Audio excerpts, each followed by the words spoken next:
이가 없으면 잇몸으로 살아라는 말이 있습니다. 이 말도 이제 옛말이 된 것 같습니다.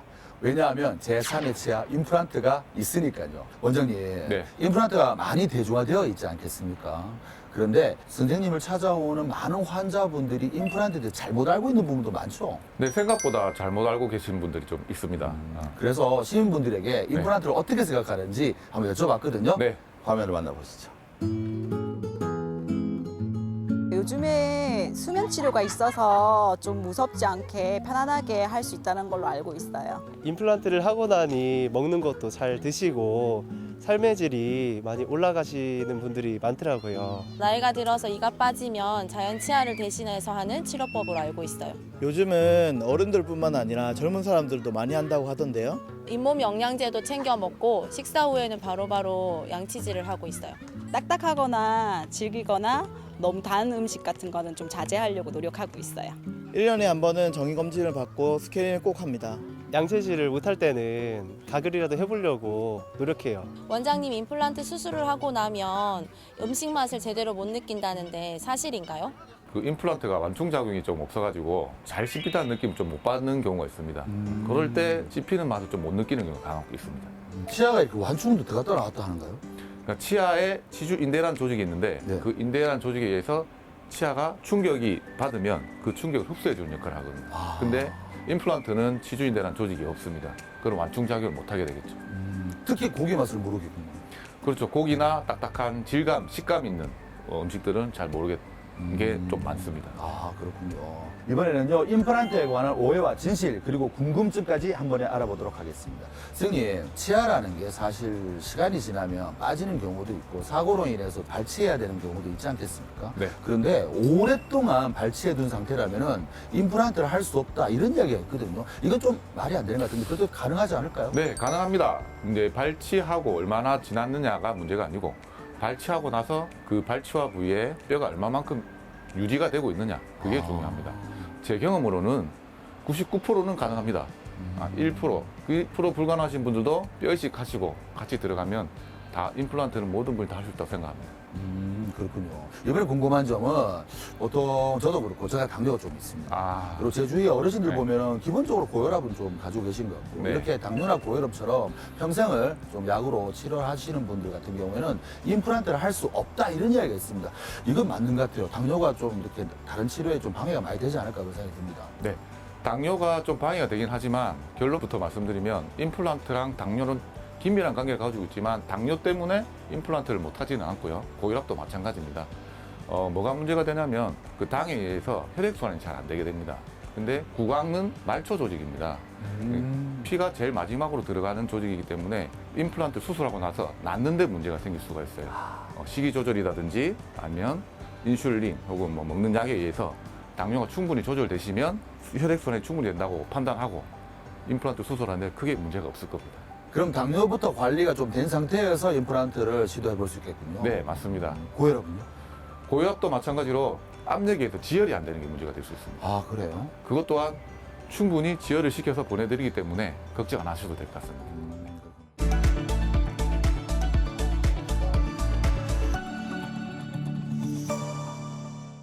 5가지 복 중 가장 으뜸으로 치는 게 아무래도 치아 건강이 아닐까 그런 생각이 듭니다.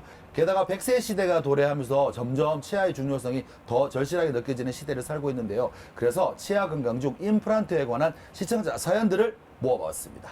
선생님, 네. 50대 여성의 사연입니다. 네. 이분이요, 임플란트 수술을 받았다고 합니다. 근데 최근 건강검진 결과 뇌 MRI를 한 번 더 찍어보자는 소견이 있었던 모양이에요. 그런데 어디서 들었는 모양입니다. 임플란트 수술을 받은 사람이 MRI 검사를 받으면 결과가 제대로 안 나온다. 이렇게 얘기하는데 이게 좀 저는 이해가 안 가거든요. MRI와 임플란트 이게 연관성이 있나 어떤가요? 이것도 잘못된 상식 중에 하나라고 그래요? 생각합니다. 임플란트는 일단 자기장 영향을 받지 않습니다. 그리고 뼈 안에 들어가서 뼈가 붙어버리기 때문에 물 분자와 아무 상관이 없어요. 그러니까 임플란트가 있다고 해서 MRI가 안 나온다거나 이상하게 나온다거나 그런 일은 절대 없을 겁니다. 아, 이 50대 여성분 좀 안심하게 됐네요. 이번 사연은 60대 어머니를 모시고 있는 30대 아들의 사연입니다. 어머니가요, 꽤 오랜 기간 틀니를 좀 착용하고 계셨는 모양입니다. 최근 들어 어머니께서 틀니 대신에 전체적으로 좀 임플란트 수술을 받기를 원하시는 모양이에요. 아들 입장에서는 해주고 싶은데, 그런데 어디서 이야기를 들었던 모양입니다. 틀니를 너무 오랫동안 착용한 어르신 같은 경우에는 임플란트를 할 수 없다 그러던데, 이건 맞는 것 같은데요. 이 부분은 틀니를 쓰신 분들이 남아있는 치조골의 양에 따라서 임플란트를 할지 안 할지 어떻게 할지 그것도 결정을 해야 되는데, 틀니를 오래 쓰시면 틀니의 압박에 의해서 치조골이 녹아내립니다. 오래 사용하셨다면 아마 치조골이 많이 녹아 있는 상태일 텐데, 그 치조골 상태 충분하면 부담 없이 하셔도 되고요. 근데 치조골이 많이 없다, 근데 틀니는 못 쓰겠고 임플란트 꼭 하고 싶다 그러시면 좀 힘드시겠지만 뼈 이식을 동반해서 임플란트를 하시면 될 것 같습니다.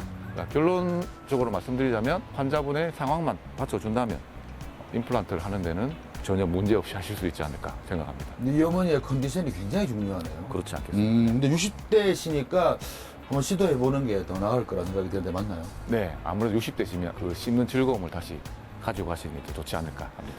만약에 너무 고령 어르신 같은 경우에는 틀니를 오랫동안 착용했다. 그러면은 아예 안 하시는 게 나을다는 생각이 좀 드는데. 저도 똑같은 생각으로 진료를 하고 있고요. 그래요? 지금 틀니 잘 쓰고 계시는데 왜 고생을 하시면서 임플란트를 바꿀까?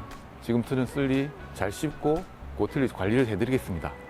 이렇게 말씀을 드리고 하시면 대부분은 그냥 틀니 잘 사용하시는데, 그래도 간혹 평생 소원이라는 분들이 계세요. 한 번씩. 나는 이 틀니 안 쓰고 임플란트로 해서 제대로 이처럼 찍고 싶어. 그런 분들이 계시면 그때는 임플란트를 해드리는데 체력적으로 한 번씩 문제가 될 수도 있습니다. 근데 그렇게 되면 이제 의식화 진정이라는 이제 잠을 재우고 약물로, 그래서 편안하게 진료를 받게 하시면 대부분 잘 하고 임플란트를 만족하고 잘 쓰게 됩니다.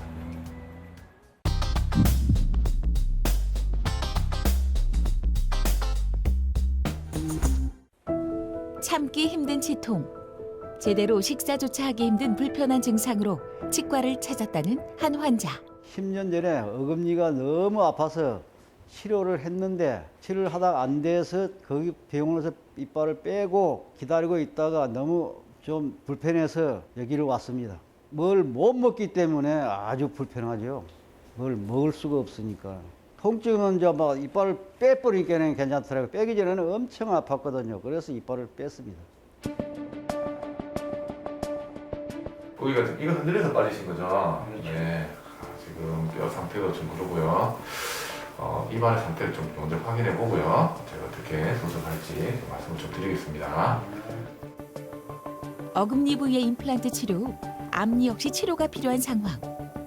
환자의 구강 상태를 고려한 맞춤형 임플란트 치료 계획을 수립한다.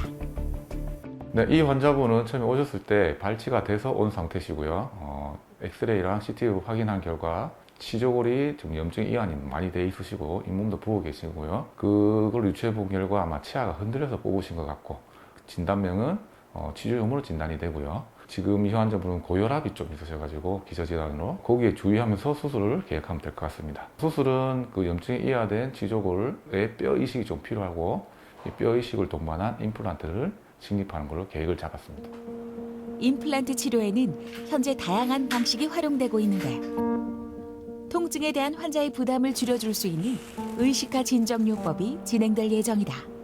수면 마취를 했을 때 환자분은 참 편안하게 진료를 받으세요. 어떤 분들은 코 골면서 까지 주무시기도 하시고, 그리고 환자분은 기억이 없으세요. 그러니까 너무 편안하게 수술을 받았다고 생각을 하시고, 그리고 저도 수술할 때 컨디션에 좀 신경을 안 써도 되니까 수술에만 집중할 수 있어서 저도 편안하게 빨리 좀 끝낼 수 있는 장점이 좀 있습니다. 염증이 심해져가지고 치조골 상태가 좀 많이 안 좋았습니다. 뼈이 많이 들어가게 되면 좀 붓기가 좀 있고 통증이 좀 수반이 좀 많이 됩니다. 그 부분만 좀 컨트롤 잘 되시면 나중에 결과에는 큰 무리는 없을 것 같습니다.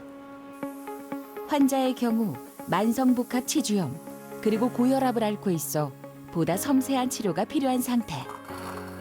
뼈 이식을 통해 인공치근을 단단하게 고정한 다음 추후 상태를 지켜보며 보철부를 결합한다. 최근에는 3D 디지털 기술을 활용한 사전 모의 수술로 보다 정확하고 안전한 치료가 가능하다. 100세 시대 건강한 치아가 곧 삶의 질을 결정하는 만큼 나에게 맞는 치료법으로 치아 건강을 조기에 관리하는 것이 중요하다.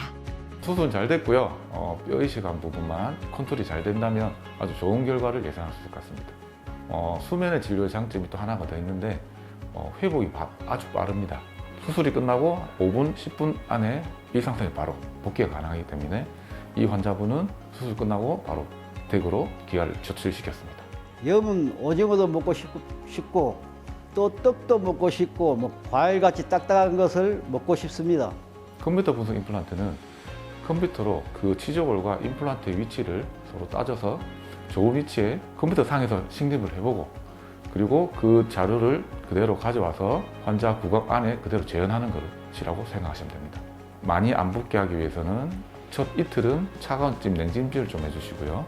이틀 이후에는 온찜질로 해서 붓기만 컨트롤이 잘 되시면 아주 좋은 결과를 예견할 수 있을 것 같습니다. 만나면 좋은 친구 MBC